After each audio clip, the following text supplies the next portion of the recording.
UK production team, CC Productions here. Now, if you saw my last video, as you can see, I was reading The Adventures of Captain Underpants to you all. Now, in the first part, we made it up to chapter 7, A Little Blackmail, and now we're going to read more of this. So, if you have your own copies at home, go ahead and get them. And now, let's get started. Chapter 7, A Little Blackmail. Mr. Krupp sat back in his chair and chuckled to himself for a long, long time. Finally, George got up the courage to speak. What are you going to do with that tape?" he said. "I thought you'd never ask," laughed Mr. Krupp. "Yes, I've thought long and hard about what to do with this tape," Mr. Krupp said. "At first, I thought I'd send the copies to your parents." The boys swallowed hard and sank deeply into their chairs. "Then I thought I might send a copy to the school board," Mr. Krupp continued. "I could get you both expelled for this." The boys swallowed harder and sank deeper into their chairs. "Finally, I came to a decision," Mr. Krupp concluded. "I think the football team would be very curious to find out who was responsible for yesterday's fiasco.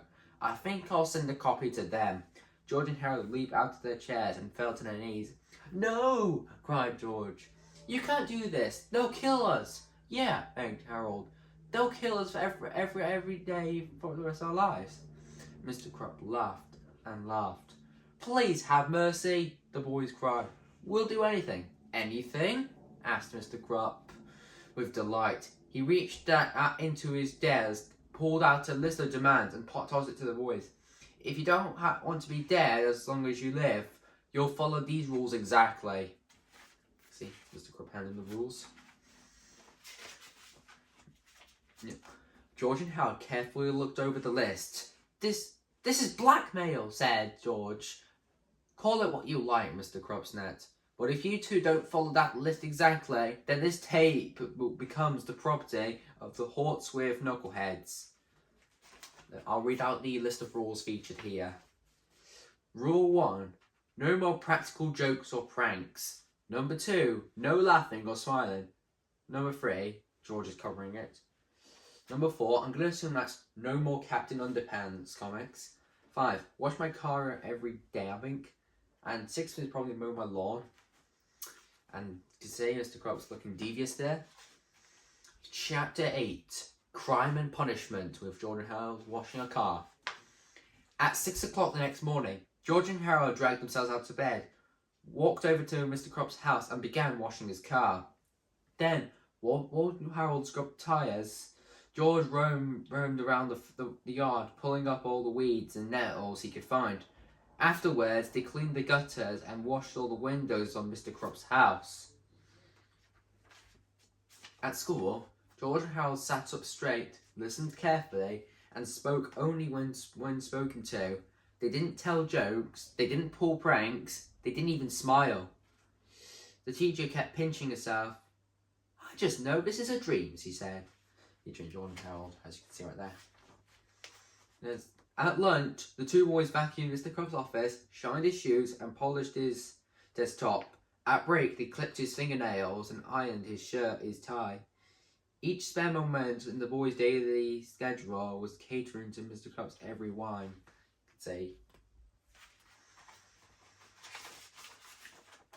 Yep. After school, George and Harold mowed Mr. Krupp's lawn, tended his garden, and began painting the front of his house. At sunset, Mr. Krupp came outside and handed each boy a stack of books. "Gentlemen," he said, "I've asked your teachers to give you both extra homework. Now go home, study hard, and I'll see you back here at 6 o'clock tomorrow morning. We've got a busy day ahead of us." "Thank you, sir," moaned the two boys. George and Howard walked home, dead tired. "Man, this is the worst day of my entire life," said George. "Don't worry," said Harold. "We can only have to do this for 8 more years. Then we can move away and to some far off land. Well, they'll never find us. Maybe Antarctica. I've got a better idea," said George. See, the two boys doing work. Hey, I just had to do a little pause because I had to go get a drink, and I'm just going to apply a bit of hand sanitizer. Yep, it's good to be clean. Remember, 20 seconds minimum.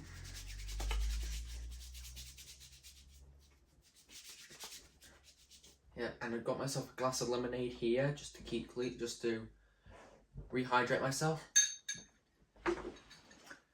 Where were we? Yes.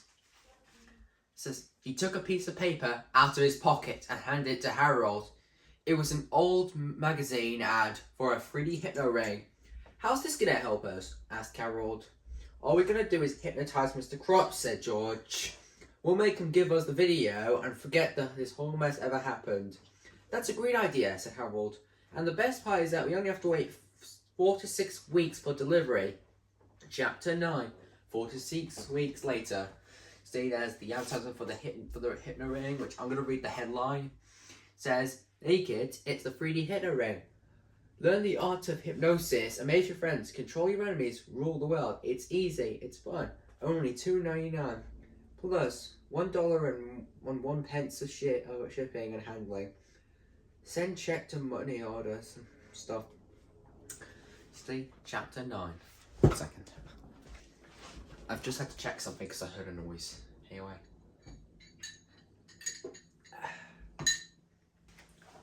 Chapter 9. After 4 to 6 weeks of back-breaking slave labour, grueling homework assignments, and humiliatingly good behaviour at school, a package arrived in George's mailbox. From the Little Wise Guy Novelty Company, it was the 3D hypno ring. As you can see, the box. Hallelujah, cried George. It's everything I ever hoped for. Let me see, said Harold. Don't look directly at it, warned George. You don't want to get hypnotised, do you? Do you really think it will work? Asked Harold. Do you think we can amaze our friends, control our enemies, and take over the world, just like the ad says? It better work, said George, or else we've wasted 4 whole bucks. Chapter 10, the 3D hypno ring. As you can see, Jordan Howard with the ring, and in this next image, Mr. Krop there. The next morning, George and Harold didn't arrive early at Mr. Krop's house to wash his car and re-shingle his roof. In fact, they were even a little late getting to school. When they finally turned up, Mr. Krop was standing at the front door, waiting for them, and boy was he angry. Yeah. Mr. Krop escorted the boys into his office and slammed the door. All right, where were you two this morning? He growled. We wanted to come over to your house, said George, but we were busy trying to figure out the secret of this ring. What ring? Snapped Mr. Krop. George held up his hand and showed the ring to Principal Krop. It's got one of those weird patterns on it, said Harold. If you stare at it long enough, a picture appears. Well, hold it still, snarled Mr. Krop. I can't see the darn thing. I'll have to move it back and forth, said George, or else it won't work. Mr. Krop's eyes followed the ring back and forth and back and forth and back and forth and back and forth and back and forth. You'll need to stare deeper into the ring, said Harold. Deeper, deeper, deeper, deeper. You're getting sleepy, said George. Very sleepy. Mr. Krop's eyelids began to droop. I'm so sleepy, he mumbled. After a few minutes, Mr. Krop's eyes were closed tight and he began to snore.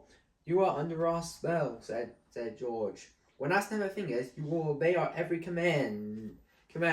Snap. I will obey, mumbled Mr. Krop. As you can see, they're hypnotising him. No. All right, said George. Have you still got that videotape of me and Harold? Yes, mumbled Mr. Krop. Well, hand it over, Bob, George instructed. Mr. Krop unlocked a large filing cabinet and opened the bottom drawer. He reached in and handed George the videotape. George stuffed it into his backpack. Harold took a different video out of his backpack and put it into the filing cabinet. What's that video? asked George.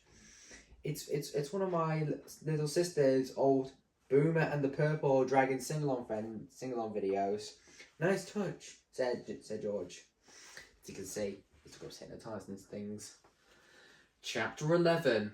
Fun with Hypnosis. When Harold bent down to close the filing cabinet, he took a big look inside. "Whoa!" he cried. "Look at all the stuff in here!" The filing cabinet was filled with everything Mr. Krupp had taken away from the boys over the years. There were slingshots, whoopee cushions, skateboards, fake donkey doo-doo. You name it, it was in there. "Look at this!" cried George. "A big stack of Captain Underpants comics." "He's got every issue," said Harold. As you can see, the stuff inside the drawer. Now, for hours, the boys sat on the floor, laughing and reading their comics. Finally, George looked up at the clock. "Yikes," he said. "It's almost lunchtime. We'd better clean up this mess and get to class." The boys looked up at the principal, who had been standing behind them in a trance all morning. "Gee, I almost forgot about Mr. Krupp," said Harold. "What should we do with him?" "Do you want to have some fun?" asked George. "Why not?" said Harold. "I haven't had any fun in the last 4 to 6 weeks." "Cool," said George. He walked up to Mr. Krupp and snapped his fingers. "Snap! You are a chicken," he said. Suddenly, Mr. Krupp leaped out of his desk, and flapped his arms. "Chuck! Cluck, cluck, cluck, cluck!" he cried, kicking his papers off the desk behind him and pecking at his pen and pencil set. George and Harold howled with laughter. Let me try," said Harold. You are a monkey." Oh, here's the page, by the way.